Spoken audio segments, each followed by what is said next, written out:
मैं समझती हूं कि कल रात जो बुज़दिल भारत ने रात के अंधेरे में हमारे मुल्क के पाकिस्तान के ऊपर हमला किया, वो पीपल्स पार्टी के ऊपर हमला नहीं था, वो PMLN के ऊपर हमला नहीं था, वो जमात इस्लामी या MKM के ऊपर हमला नहीं था, वो PTI के ऊपर या किसी भी सियासी जमात के ऊपर हमला नहीं था। वो हमला था, वो मेरे मुल्क पाकिस्तान के ऊपर हमला था।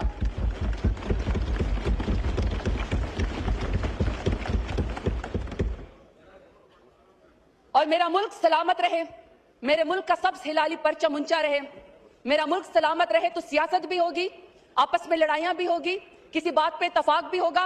अगर यहाँ पे शहबाज शरीफ साहब सुन के जाते, क्योंकि उनको कहीं जाना था, तो मैं उनको ये जवाब देती कि 3 साल से जो पाकिस्तान तहरीक इंसाफ के साथ हो रहा है, आज पाकिस्तान तहरीक इंसाफ दिल बड़ा करके सिर्फ पाकिस्तान की खातिर यहाँ पे आज आई हुई है, क्योंकि यह मुल्क हमारा है।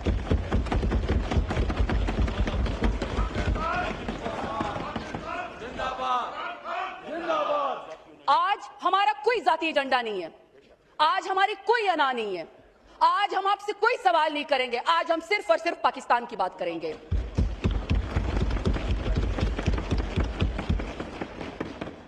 बुज़दिल भारत की ये फितरत है कि जो कुछ भी वहां पे होता है, जो कुछ भी उसका फेलियर होता है, वो उसका इल्जाम पाकिस्तान के ऊपर लगाता है। और इसको आदत है कि रात के अंधेरे में हमला करता है हमारी मसाजिद के ऊपर, हमारी मदारिस के ऊपर, हमारी सिविलियंस के ऊपर, बेगुनाह शहरियों के ऊपर और हमारे वाटर रिसोर्सेज के ऊपर जो उसने हमला किया।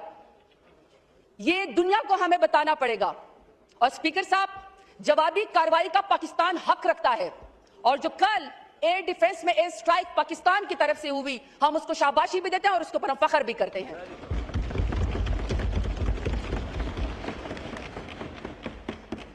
स्पीकर साहब, पाकिस्तान खुद दहशतगर्दी का शिकार है। पाकिस्तान में कोई ऐसी जगह महफूज नहीं है जिसमें पाकिस्तान में दहशतगर्दी ना हुई हो। हमारे लोग मसाजिद में महफूज नहीं, हमारे लोग इमाम बारगाहों में महफूज नहीं, हमारे लोग स्कूलों में महफूज नहीं, बाजारों में महफूज नहीं। कौन सा ऐसा लम्हा है? 80,000 से ज्यादा हमारे लोग वॉर और टेरर के अंदर पाकिस्तान के लोग जो है वो शहीद हुए, हमने कुर्बानियां दी।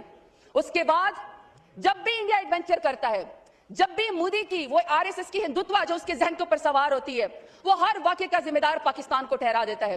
तो स्पीकर साहब, ऐसे मौका के ऊपर जब पुलगाम का वाकया पाकिस्तान ने नहीं किया और अंधाधुन इंडिया ने उसका इल्जाम पाकिस्तान के ऊपर लगा दिया, और उसके बाद रात को कल उन्होंने बुज़दिलाना हमला भी पाकिस्तान के ऊपर कर दिया और इंडस वाटर ट्रीटी को भी उन्होंने खत्म कर दिया।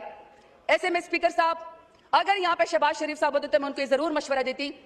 कहते हैं ऐवान में नाम नहीं लेना चाहिए, लेकिन बिलावल भुट्टो जरदारी साहब यहाँ पे बैठे हुए, और यहाँ पे अगर मौलाना फजल रहमान साहब भी बैठे तो मैं उन सबको एक मशवरा देती कि अगर राहुल गांधी, जो कि राइवलरी है उसकी मोदी सर से, अगर मोदी उसके पास चल के जा सकता है पुलगाम वाकये पे, जो कि झूठा है पाकिस्तान के खिलाफ बयान स्ट्रेंथन करने के लिए, तो मेरा ख्याल में कि शहबाज शरीफ को, नवाज शरीफ को, जरदारी साहब को, सबको इमरान खान को अपने साथ बात करनी चाहिए, इमरान खान को बुलाना चाहिए, इमरान खान के पास जाना चाहिए, क्योंकि यही कौमी यकजहती का मौका है। और मैं उसकी रीजन आपको बताती हूं।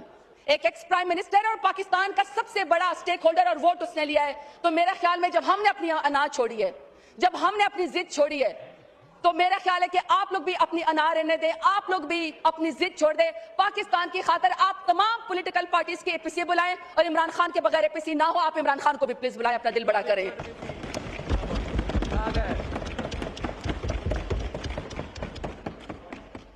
दूसरा, स्पीकर साहब, मेरी यहाँ पे 23 अप्रैल 2024 की मेरी तकरीर मौजूद है, और मैंने उस वक्त बात की थी, मैंने यहाँ पे कॉलिंग अटेंशन लेकर आई थी, और मैंने पाकिस्तान के पानी के ऊपर जो इंडिया कब्जा कर रहा था, मैंने उसके ऊपर बात की थी।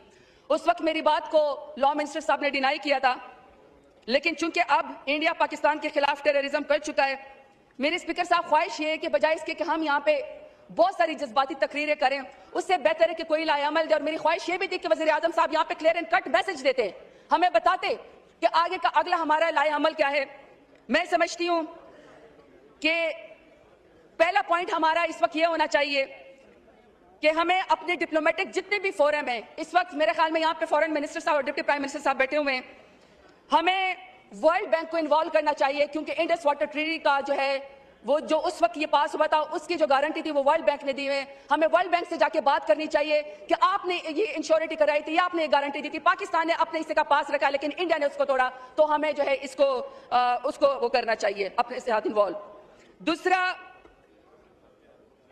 हमें UN को ICJ में जाना चाहिए और हमें स्पीकर साहब इंडियन इमिग्रेशन पे बात करनी चाहिए। इस वक्त मेरा ख्याल है कि जितना भी हमारा फॉरेन ऑफिस है, उनके डेलीगेट्स और जितने भी पाकिस्तान में किसी भी तमाम मुल्कों के जो डिप्लोमेट्स इस वक्त पाकिस्तान में काम कर रहे हैं, उन सब के पास हमारे फॉरेन मिनिस्टर से डेलीगेशन जाएं, वहां जाके बात करें और मुद्दे की करतूत और बात की करतूत बताएं। अल्लाहु अकबर,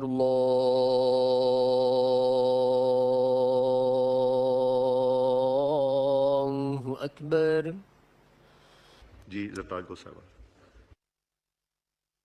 कि हमें इंडस ट्रीटी सेल जो है, हमें परमानेंटली एक इंस्टीट्यूशनल बॉडी क्रिएट करनी चाहिए। वो सेल जो है वो इंडस वाटर ट्रीटी की मॉनिटरिंग करे मुसलसल। और सर हमें बताया कि इस वक्त जो इंडिया की एग्रेशन है या जो हमारे इंडस वाटर ट्रीटी जो दुनिया में या वर्ल्ड बैंक से या ICJ में जाके जो हमारा मुकदमा लड़ रहा है, तो वो इंस्टीट्यूशनल बॉडी हमें बनानी चाहिए। सर मेरा अगला पॉइंट ये है कि हमारे दौरे में हुकूमत में नेशनल वाटर पॉलिसी आई थी, हमें उसकी इम्प्लीमेंटेशन को इंश्योर करना चाहिए सूबों के साथ। और सुबह में सर हमें तमाम सूबों के हकूक का ख्याल करना चाहिए और स्पेशली सर जो इस वक्त सुबह से नाराज है पानी के मसले पे, सर हमें उसको जरूर उसको इन्वॉल्व करना चाहिए। फिर सर मेरी गुजारिश है कि सर काइंडली अपने वज़रा से कहें, जो हुकूमत के हैं, कि थोड़ा सा सर सीरियस किस्म के स्टेटमेंट दे, प्रेस कॉन्फ्रेंस करें, क्योंकि हालात इस वक्त ऐसे हैं, पाकिस्तान बहुत मुश्किल दौर से गुजर रहा है। ये ना हो कि सर वज़रा की जो स्टेटमेंट है इस वक्त हुकूमत की, वो इंडियन जो है वो UN के अंदर या कहीं पर हमारे खिलाफ ही इस्तेमाल कर ले, तो सर हमें कोई गैर जिम्मेदाराना इस किस्म के जो है सर हमें वो नहीं करने चाहिए।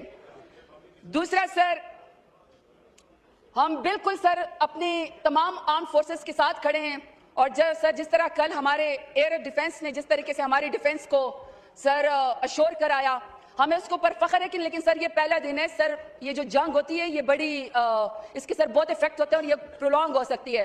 अब सर ये ईवान ने फैसला करना है, या तमाम सर पॉलिटिकल पार्टीज को बुलाएं, सर उनसे पूछे कि हमने खुदा न खास्ता इस बात को एस्केलेट करना है या सर हमने अमन की तरफ जाना है। सर हमें ये भी फैसला करना है, क्योंकि सर ये एक दिन दो दिन की बात नहीं है। दोनों कौमें सर न्यूक्लियर पावर हैं, दोनों कौमें एक खिते के अंदर रहती हैं। सर वो हिंदू उसकी हिंदुत्व RSS की जो मेंटेलिटी है सर, उसका मुकाबला कैसे करना है, हमने दुनिया को कैसे बताना है, हमने अपने एलाइज को कैसे बताना है कि किस तरीके से ये एस्केलेशंस की तरफ उन्हें मजीद नहीं जाना। लेकिन सर हमारी इस बात को, अमन की बात को कमजोरी ना समझा जाए।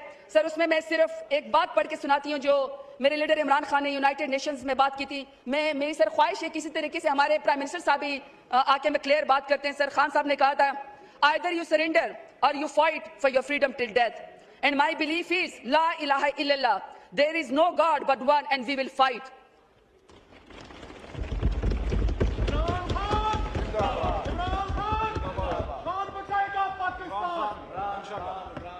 बहुत शुक्रिया स्पीकर साहब।